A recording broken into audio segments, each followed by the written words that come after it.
დაბრუნდა დროს გადამღები ჯგუფი ხელვაჩაურის მუნიციპალიტეტის სოფლებიდან, სადაც ვითარება კვლავ კრიტიკულია. ბოლო ინფორმაციით ახლა პირდაპირ ეთერში რუსუდან აბაშიძე ჩაგვერთვება. რუსუდან, განსაკუთრებით რომელი სოფლები დააზარა ლასტიქია?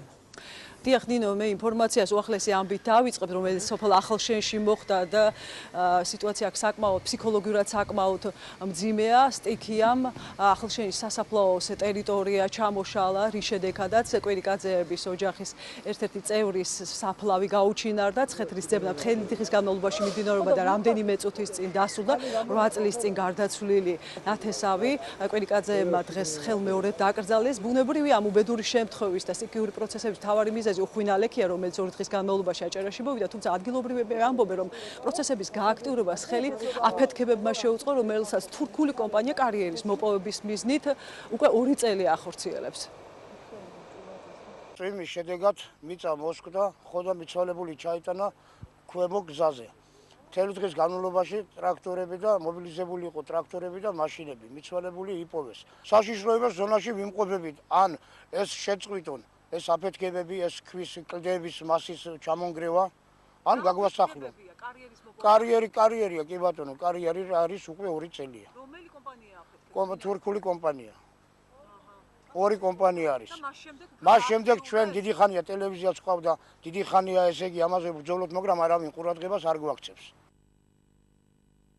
კარიერის მოპოვებას და აფეთქებებს უკავშირებენ სიტუაციის გამწვავება საკუთარ საკარმიდამო ნაკვეთში ბერიძეების ოჯახში, ასევე ახალშენში, სოფელ ახალშენში.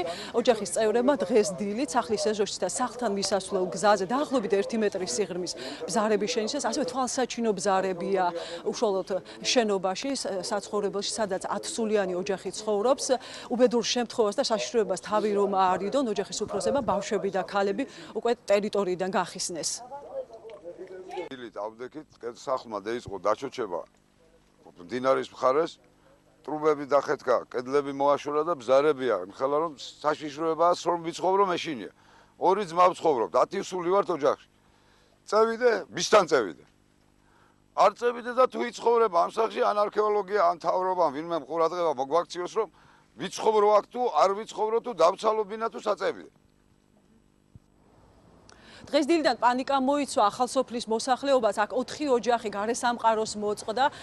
ჩამოშლილა მიწის მასამ არამარტო სოფელთან დამაკავშირებელი გზა ჩაიტანა, არამედ დააზიანა ციტრუსის ბაღები და ნათესები და მოსახლეობა ფაქტიურად მთელი წლის მოსავლის გარეშე დარჩა. ისინი დღევანდელი ღამის გათენებას შიშობენ, რომ სტიქიური პროცესები კიდევ გააქტიურდება, რადგან ჩამოშლილ ტერიტორიას ჩრდილოეთით წყლის დაგროვილი მასა ესაზღვრება და ტერიტორიის დატოვებას აპირებენ. ასევე კრიტიკული მდგომარეობაა სოფელ ჩელტაში. აქ ციმნარიძეების, ქათამაძეების და დიასამიძეების ოჯახებმა საკარმიდამო ნაკვეთები და ეზოები დაკარგეს. ფაქტიურად ყველაზე დიდი რისკის ქვეშ დიასამიძეების ოჯახია. მათ რამდენიმე სანტიმეტრი აშორებ ჩამოშლილ ტერიტორიას და იმ შემთხვევაში თუ ამაღამ კიდევ უხვინალექი მოვა, სრულიად შესაძლებელია სახლსაყრდენი გამოეცალოს და უბედური შემთხვევა მოხდეს.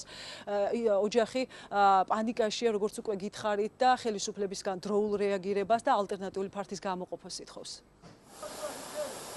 ძალიან დიდი თხოვნა მექნება, რომ რამე ახალი ფართი გვინახოთ და გაგვიშვან. ახლა დღეიდანაც თუ იქნება რა. არის ცხოვრება აქ, ვერ ვიცხოვრეთ ვერანაირად. ამეღა მე მაგალითად შვილებით უნდა წევიდე სახლიდან. ვერ ვიცხოვრებ აქ, ვერ ვიქნებ. ზამთრ მდგომარეობაში ვარ, სახლი საშიშრო მდგომარეობაშია. არის აშორებს 9 მეტროს სახლიდან. მოხეთკილია შინან შუქი არ გავაჩნია, შუქი ამჟამად აღარ აქვს. წავიდა სტოლბა, ყველაფერი წაიღო, აგენ თქვენ ხედავთ მდგომარეობა როგორი სული მდგომარეობა და რა ვიცი, თუ არის ამის შესაძლებლობა და საშუალება დაგвихმაროს. მოსავალი მქონდა, არაფერი არ მიიღია, ვუცდიდი ამის, რომ გამოდრილი ყოფილიყო, რომ მოსავალი ემეღო. დილის 8 ნახევარი იყო, აქ მეზობლებმა გამაღვიძა, ადექით შვავი მოდისო. ნაკვეთი აქ წაღებული ამათი, ჩემი წის ნაკვეთი აქეთ, აქ საშიშროება ემუქრება აქა. მე ზევით საშიშროება კიდე ჩემი სახლი კიდე წება ყველა გაწმენდა ჩამოდის მიწას, არ ვიცი, ალბათ ცოცავი მიწა თუ რა არ ვიცი. გასკდა აგიც, ამისაც აგიც. ორივე სახლი გასკდა.